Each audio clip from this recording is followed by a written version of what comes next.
आप देख रहे हैं आपका शहर आपकी खबर और मैं हूं आपके साथ विभा उपाध्याय।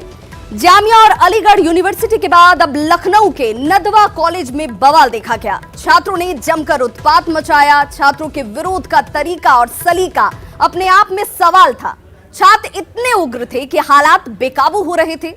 जैसा कि आप तस्वीरों में देख रहे हैं, आप ये देखिए कि कैसे ये छात्र और पुलिस आपस में उलझते हुए ये झड़प की तस्वीरें जो हैं वो नदवा की हैं और नदवा कॉलेज के सैकड़ों छात्र जामिया के छात्रों के समर्थन में नारेबाजी कर रहे हैं। इसके अलावा छात्र गेट की दूसरी तरफ खड़े पुलिस वालों पर ईंट और पत्थर की बौछार कर रहे हैं।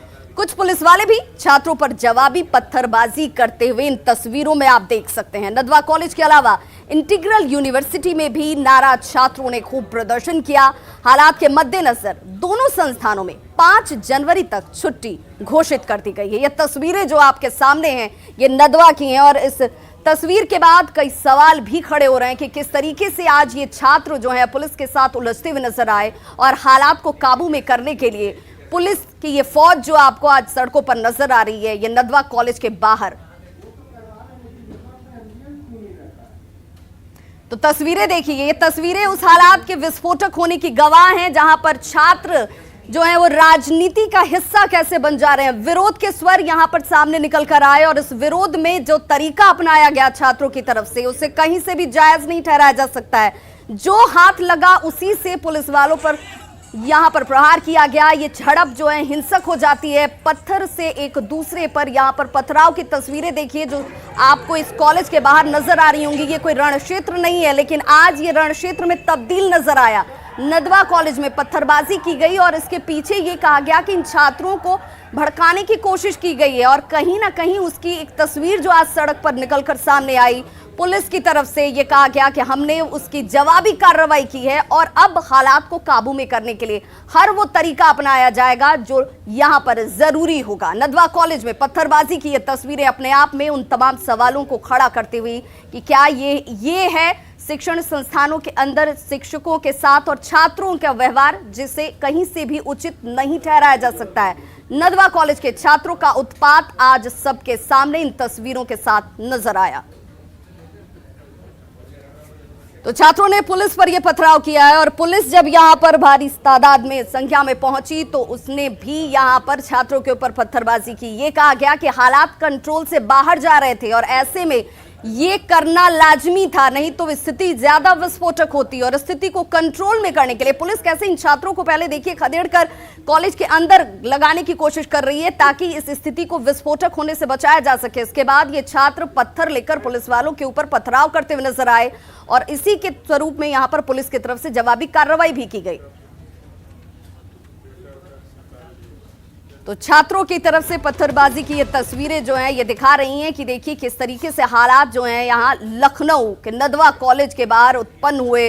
जो सवाल को तो खड़े कर ही रहे थे लेकिन अब ये कहा जा रहा है कि इन सवालों के जवाब भी निकाले जाएंगे कि क्या ये छात्र और इसमें चेहरा बार बार ये कहा जा रहा है कि ये छात्र अपने विरोध को जाहिर कर रहे हैं। विरोध करने का अधिकार लोकतांत्रिक प्रक्रिया का हिस्सा हो सकती है लेकिन जिस तरीके से विरोध जाहिर किया जा रहा है उसे कहीं से स्वीकार नहीं किया जा सकता है, जिसको लेकर अब सवाल उठने लगे हैं।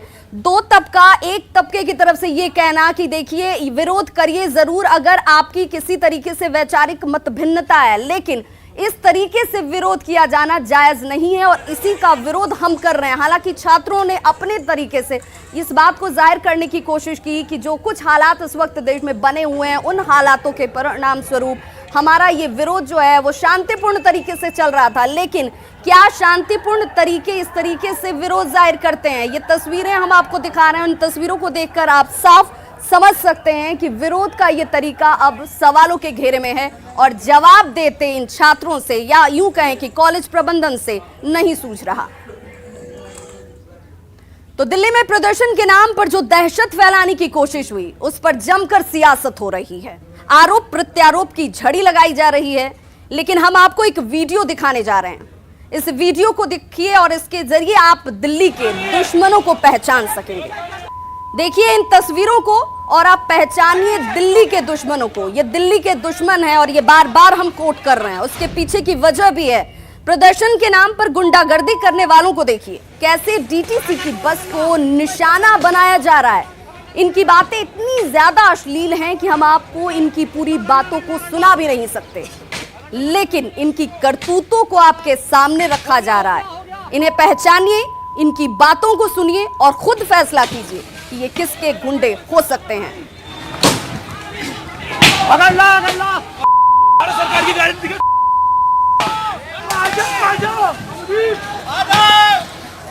नहीं, आसमान तक तो आसमान तक भारत सरकार की गाड़ी, भारत सरकार की गाड़ी की। तो जहां जहां आपको ये बीप की आवाज सुनाई दे रही है वो इतनी अश्लील है कि उन्हें हम आपको सुना नहीं सकते हैं और इसीलिए इसे हमने कम कर दिया है। अमन के लुटेरों को पहचानिए, बहुत जरूरी है।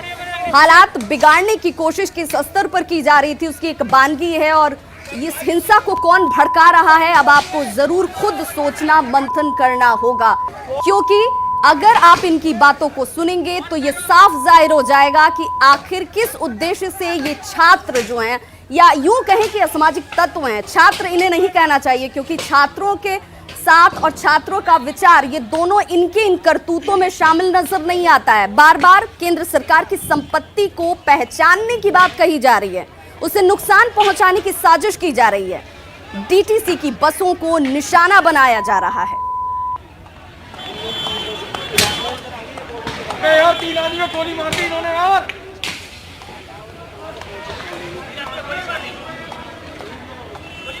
हाँ 3 आदमी को गोली मार दी यार। चोट खा गया आदमी। वीडियो मत बनाओ यार प्लीज, वीडियो। अरे भाई तो सुना आपने कि ये उपद्रवी जो है वो क्या कह रहे हैं। आखिर कौन है ये गुंडे? इन्हें गुंडा कहा जाए तो कम ही होगा, जो सरकारी संपत्ति का सत्यानाश करने पर तुले हुए हैं और ये ख्याल भी रख रहे हैं कि जिस सरकारी संपत्ति को निशाना बनाया जाए वो दिल्ली सरकार की ना हो।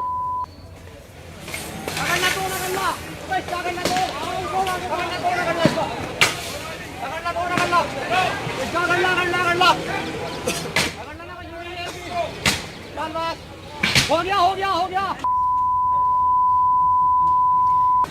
तो ये किसके इशारे पर हो रहा है आप इसका अंदाजा लगाइए और सोचिए कि जो देश का दुश्मन है वो भला किसी भी राज्य या फिर किसी शहर का हिमायती कैसे हो सकता है।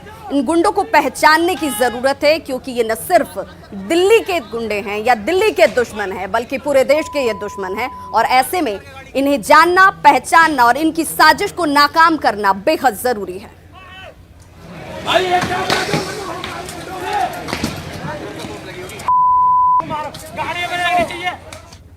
तो कौन कर रहा है नफरत की सियासत? सवाल इसलिए क्योंकि नागरिकता संशोधन कानून के खिलाफ सियासी खेल जारी है। प्रदर्शनकारियों के समर्थन में विपक्ष लामबंद हो गया है, तो वहीं बीजेपी विपक्ष पर हिंसा के उकसावे का आरोप लगा रही है।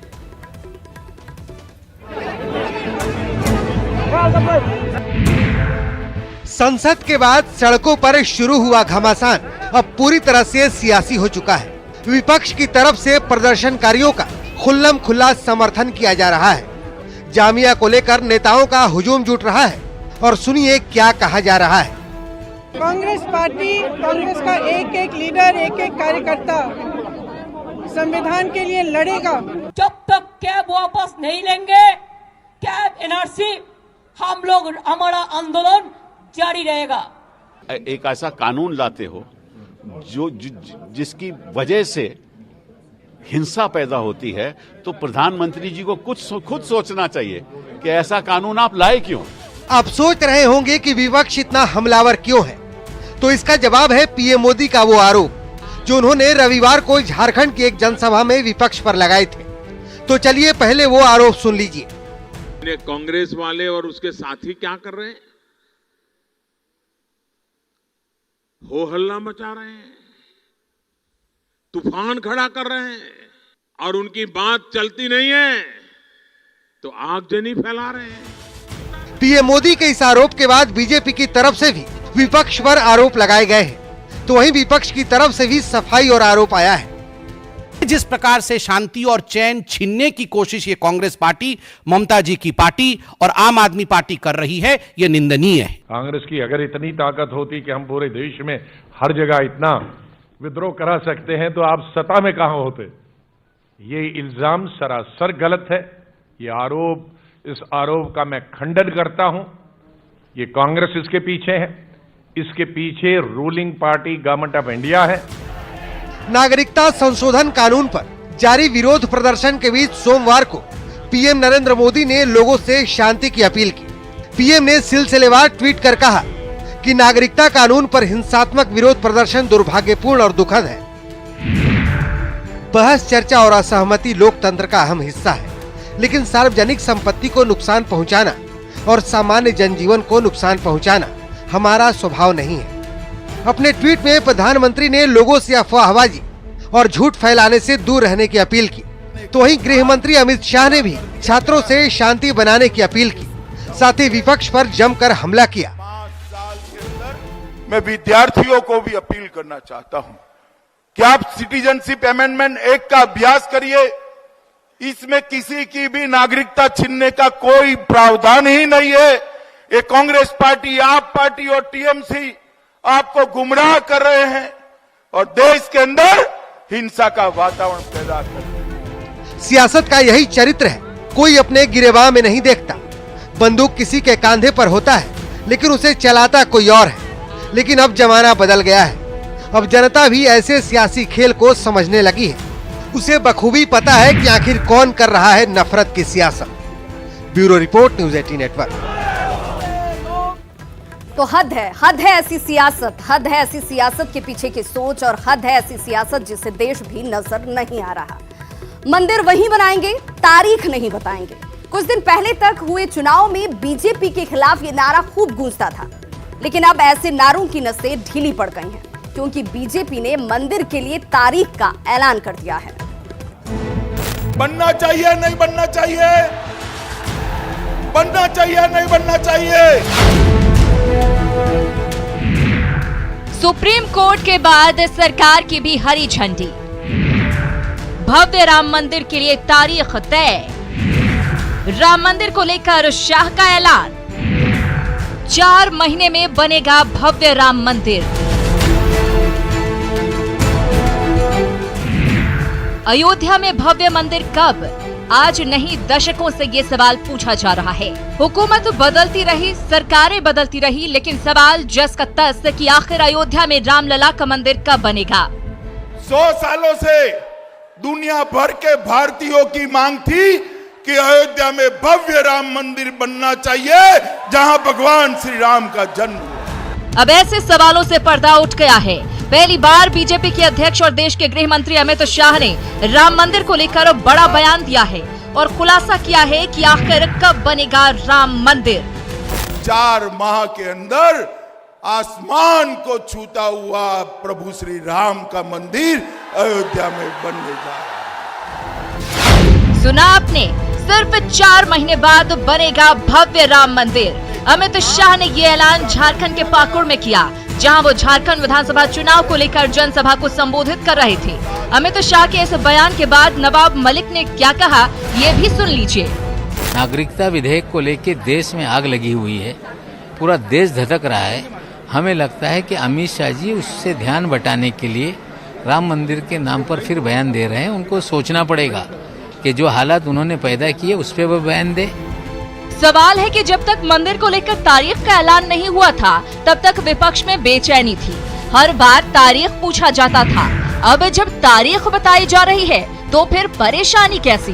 क्यों इसे दूसरे मुद्दों से जोड़कर देखा जा रहा है? Bureau report, news 18 network.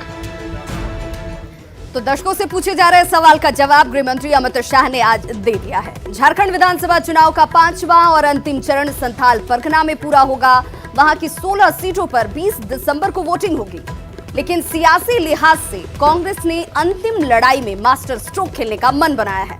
18 दिसंबर को प्रियंका संथाल के रण में उतरेंगी। आखिरी लड़ाई में प्रियंका की एंट्री। अब संथाल में होगा सियासी धमाल। झारखंड में 4 चरण पूरे हो चुके हैं, अब 1 चरण बाकी है। सियासत के लिहाज से 5वां चरण बेहद अहम है, क्योंकि ये लड़ाई भले ही संथाल में लड़ी जा रही है, लेकिन साख का सवाल तमाम दलों के लिए है। 5वें चरण के चुनाव से ठीक 2 दिन पहले कांग्रेस की महासचिव प्रियंका गांधी संथाल के रण में उतरेंगी। ये पहला मौका होगा जब प्रियंका प्रचार के लिए झारखंड का दौरा करेंगी। प्रियंका गांधी पाकुड़ से कांग्रेस प्रत्याशी आलमगीर आलम के लिए वोट मांगेंगी, लेकिन संथाल की धरती से वो बड़ा सियासी मैसेज देने की भी कोशिश करेंगी। अखिल भारतीय कांग्रेस कमेटी की महासचिव आदरणीय प्रियंका गांधी वाड्रा का संथाल का दौरा हो रहा है। 5वें चरण के मतदान के लिए उन्होंने अपनी सहमति दी है। कांग्रेस और महागठबंधन के प्रत्याशियों के लिए वो जनता से अपील करेंगी, वोट मांगेंगी और 18 तारीख को यानी आज से दूसरे दिन संथाल की धरती पर प्रियंका गांधी वाड्रा जी आएंगे। दरअसल झारखंड चुनाव की अंतिम लड़ाई संथाल में पूरी होगी। मंगलवार को भोगनाडीह में पीएम मोदी चुनावी सभा करेंगे। बुधवार को संथाल में ही प्रियंका गांधी रण में उतरेंगी। 4 चरणों से पहले 3 बार झारखंड आ चुके हैं राहुल गांधी। 5वें चरण में संथाल की 16 सीटों पर अंतिम मुकाबला है। झारखंड मुक्ति मोर्चा का गढ़ रहा है संथाल परगना।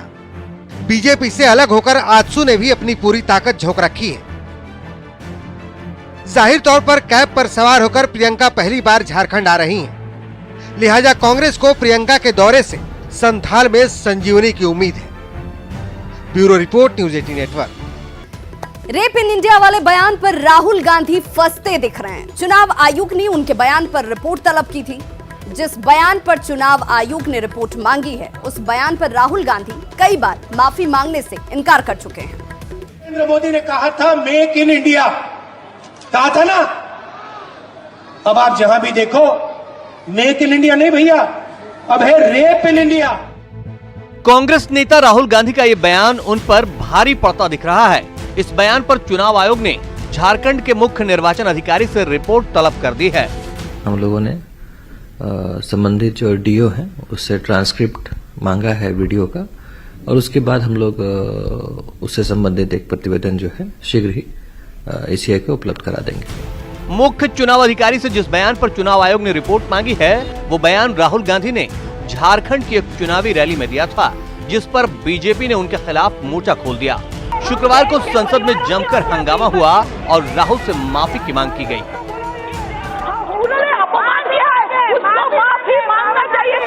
लेकिन राहुल गांधी अपने बयान पर कायम रहे और फिर बीजेपी की महिला सांसदों ने चुनावी रैली में दिए गए भाषण को लेकर चुनाव आयोग में शिकायत दर्ज करा दी और कड़ी कार्रवाई की मांग की। महिला के विरोध में जो क्राइम होता है, ऐसे क्राइम्स का राजनीतिकरण ना हो। राहुल गांधी ने रेप को पॉलिटिकल टूल जो बनाने का दुस्साहस किया है, उसके खिलाफ कार्रवाई हो। आज यही निवेदन हम इलेक्शन कमीशन के सम्मुख करके आए। इसके बावजूद राहुल गांधी ने अपने बयान पर माफी नहीं मांगी और जब शनिवार को दिल्ली में पार्टी की रैली में कह दिया कि वो सावरकर नहीं है कि माफी मांग लेंगे। मुझे कहते हैं सही बात बोलने के लिए माफी बोलूं, माफी मांगूं। भाइयों और बहनों, मेरा नाम राहुल सावरकर नहीं है, मेरा नाम राहुल गांधी है। मैं सच्चाई के लिए कभी माफी नहीं मांगूंगा, मर जाऊंगा मगर माफी नहीं मांगूंगा। राहुल गांधी अभी तो माफी से इनकार कर रहे हैं, लेकिन राहुल का इतिहास अडिग रहने के बाद माफी मांगने का रहा है।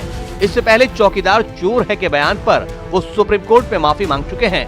वैसे अभी तक वो रेप इन इंडिया वाले बयान पर अड़े हैं और उन पर चुनाव आयोग की कार्रवाई की तलवार लटक रही है।